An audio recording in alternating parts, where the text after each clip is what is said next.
ইয়ো guys, কেমন আছো? Welcome to my এন্ড ওয়েডুস ব্লগ। তো আশা করি তোমরা ভালো আছো। তো আজকের যে ভিডিওটা সেটার বিষয় এগোনো যাক।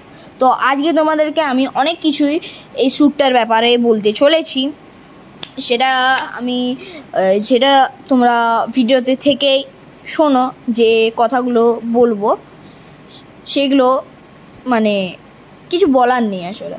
তো সেই কথাগুলো তোমরা ভিডিওটা যদি পারো তো এই ভিডিওটা সবার সাথে শেয়ার করে দিও, লাইক করে দেবে, সাবস্ক্রাইব করেই দাও। তো এই ঘটনাটা হচ্ছে যখন কিছুদিন আগে রামনবমীর আগে একটা শ্যুট করা হয়। আমি সেখানে মডেল ছিলাম। তো আমার মা চৈতিস মেকওভার বাঁকুড়াতে এই শ্যুটটা অ্যারেঞ্জমেন্ট করে। তো রাত্রেবেলায় তোমরা গাইজ দেখতেই পাচ্ছ যে এখানে জুয়েলারি বানানো হচ্ছে। তারপরে এবারে যে পিছনের যে ব্যাকগ্রাউন্ডটা, ওটা ছিল খুবই মুশকিল, কারণ ওটা কোনো কম নয়। ওটা বানাতেই আমাদের প্রায় 2 দিন সময় লেগেছিল। তারপরে শ্যুটের দিন তো 10 থেকে 12 ঘন্টা তো লেগেই ছিল, মিনস দ্য হাফ ডে। তো এখানে ভালো করে গাইজ দেখো, এখানে যে জিনিসটা করা হচ্ছে, এখানে এত বড় সোলার পিস কাটা খুবই মুশকিল ছিল। আর যারা ভাবেন যে মেকআপটা খুবই সহজ, সেটা নয় আসলে।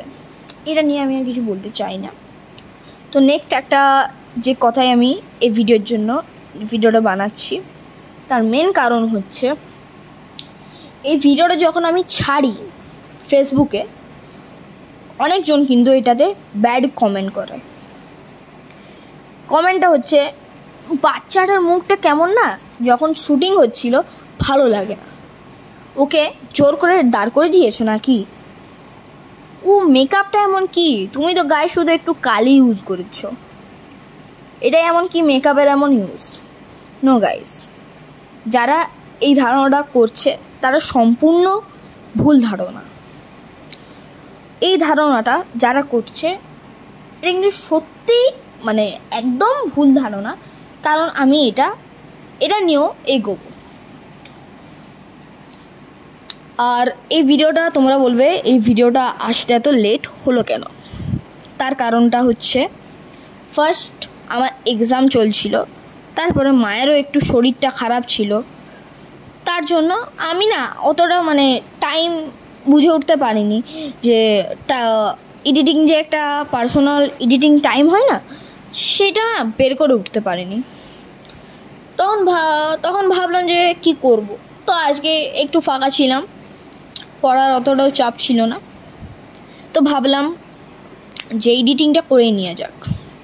তো গাইজ এখানে হচ্ছে, গাইজ তোমরা দেখতেই পাচ্ছ যখন আমার শ্যুট টাইম, আর যারা বলছিলে এই ফেসটা একদমই ভালো লাগছিল না, ফেসটা খুবই বিচ্ছিরিতম লাগছিল, অনেকজন এই কমেন্টটা, সেই কাকু কাকিমাদের জন্য আমি এই ভিডিওটা স্পেশালি বানাচ্ছি। কারণ সেটা আসলে তোমরা ওই যে ভিডিওটা আছে সেটা তোমরা ভালো করে দেখো, এমনি আছে। তো এই কথাটা নিয়ে আমার কিছু তো অতটা গায়ে লাগেনি, তার জন্য গায়ে অতটা লাগেনি, অত কথা গায়ে নিয়ে আমি কি করব। তো এইটা হচ্ছে লাস্ট শ্যুট, তোমরা দেখতেই পাচ্ছ। যেতে যেতে রাধে রাধে বলো।